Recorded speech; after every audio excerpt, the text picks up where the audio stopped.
this complex number. When I say z is equals to x plus iy, this is how complex number is written. Complex number is represented by the letter z. So today I said in complex number, the square root of minus 1 is equals to I. That is complex.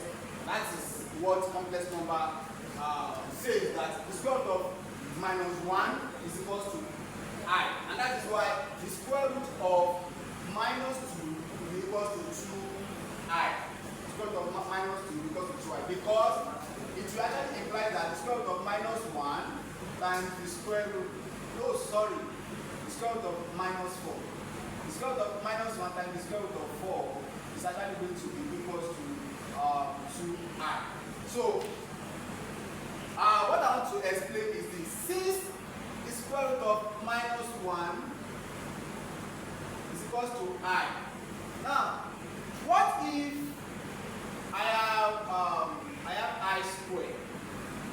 Let me assume that I have let me assume that there is a question that says, let's look at some example. Now, let's assume that this question says, find the value of I raised to the power 4 and I raised to the power 6. Now, how can I get I raised to the power 4 and I raised to the power 6? Already I know that the square root of minus 1 is equals to I. Now, what will now be I squared?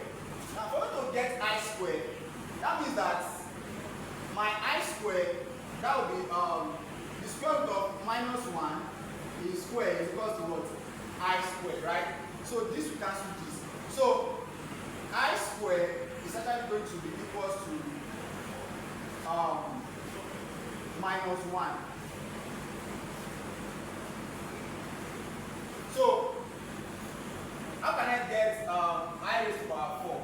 I raised to the power 4 will now be I squared times I squared, and that will be minus 1 times minus 1, and that will be 1. So this I raised to the power 4 is 1. So how can I get I raised to the power 6? I raised to the power 6 will now be I squared times I squared times I squared. The reason why I am in this form is that I am trying to introduce indices. I believe everybody should have the knowledge for indices. So that will be minus 1 times minus 1 times minus 1. And that will be minus 1 times minus 1, which is 1. 1 times minus 1, that will be minus 1.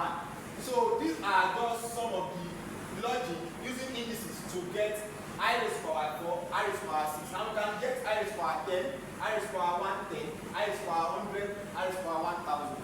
So in my next class, I will be making more, I'll be giving more examples and solutions to solve the value for I raised to the power any number that is given under this complex number. Thank you.